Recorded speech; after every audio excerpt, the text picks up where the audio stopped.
You are now entering Clearview, Illinois. The name of tonight's tale is Heaven's Bluff. The Last Bastion Hotel and Casino was situated on the very edge of Clearview. The people were divided on the addition of this ostentatious behemoth. Many residents believed it was more a monument to Cicero Powell's hubris than it was a money-making endeavor.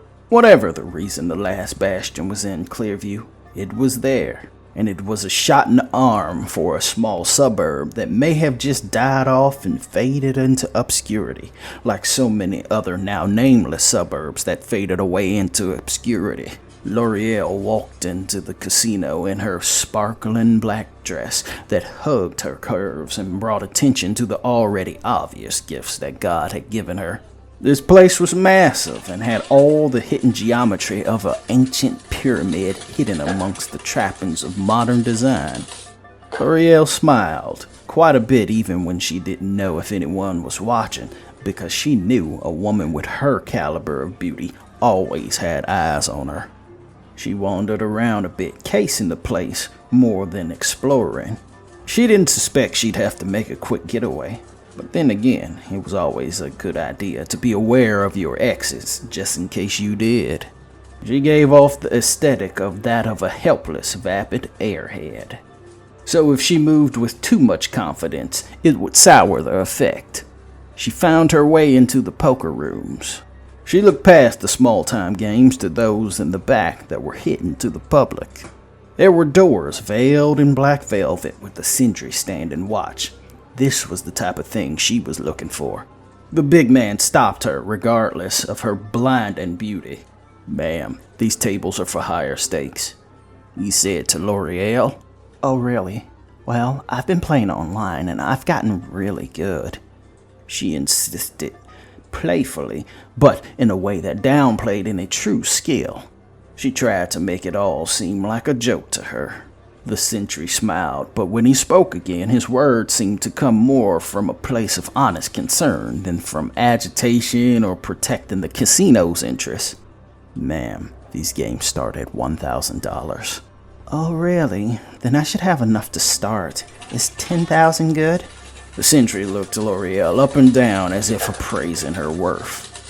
He spoke in his collar, asking his unseen overlords if it were acceptable for her to enter. Loriel stalked the high roller's room, a wolf in sheep's clothing. She sat down at one of the 3 tables. There were 3 players at the table, she being the new 4th. "Mind if I play, gentlemen?" she asked humbly. There was a way that was considered right and decent, unspoken rules that were present at every table, so unspoken and so secretive you couldn't say them out loud. And in some cases you didn't even notice them until you stepped over the line. Loriel's bubbly demeanor itself broke several of those unspoken edicts. The other 3 men couldn't say no to such a beautiful foe, even if a part of them were a bit self-conscious in taking her money. All 3 would soon learn to regret that decision.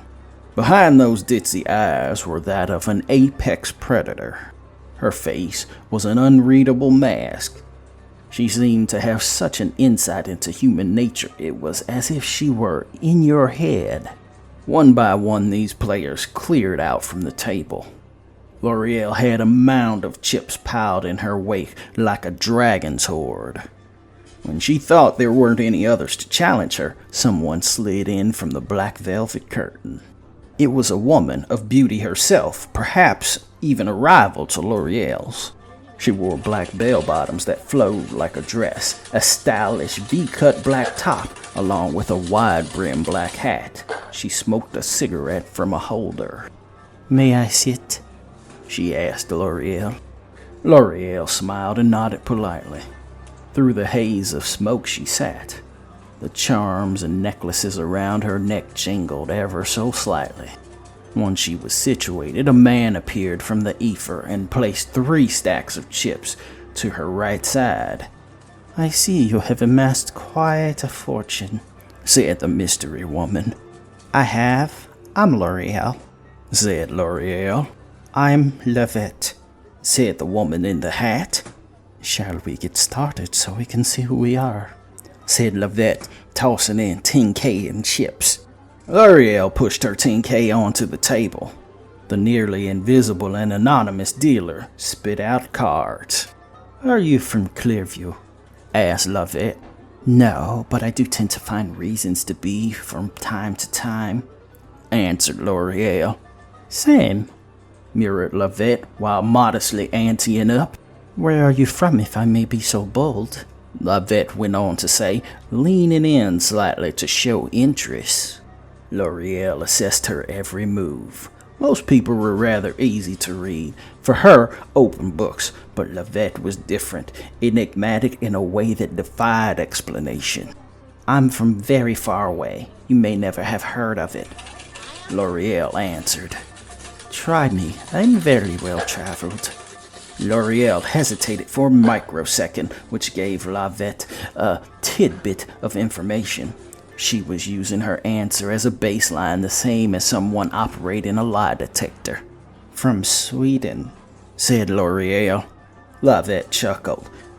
You're rather dark of skin to live in Sweden, are you not? And yet I did, said Loriel. Now it was Lavette's turn to be perplexed and uncertain. I don't want to be here all night, and so I shall endeavor to up the stakes, said Lavette, pushing in 100K in chips, at least half of what she had, into the pot. What do you think of the Northern Lights? I always was interested in seeing them, Lavette probed. Loriel smiled, but it was uncertain if it were an act or genuine. Lovely, she said while calling and raising it with all the chips she had. Lavette leaned back in deep contemplation, draped in a deep concealing fog. Okay, if I were to call you, if you truly think you have the cards, tell me where you are really from. Any trace of the once vapid simpleton woman Loriel projected was now gone. The two women were obviously masters, so there was no need to insult the other's intelligence with the tactics that were best employed on novices. Heaven, said Loriel. Heaven? Lavette asked for clarification. I'm from heaven originally, said Loriel. Lavette chuckled, but Loriel's expression did not crack. How can I believe that? I thought we were playing poker, a game of discerning lies and truth. Lavette couldn't argue that logic. Okay, you just like to pop down from heaven and play poker then? I said I'm from heaven. I didn't say I live there anymore. A fallen angel then. That's a new question. If you believed me, you would call me. That was the deal. If you didn't, you would fold. Lavette was intrigued. Whether she believed her or not was unclear. So, my friend, what does an angel lead with money? Said Lavette. Who said I wanted money? Lavette's eyes narrowed. Then what is it you do want? An answer to a question. Oh, Lavette said, as if the rules of the game had changed slightly. It appears that you are out of chips, so what is it we would play for? My wings. Ask your question then, said Lavette. I need to know how to get back into God's graces once again.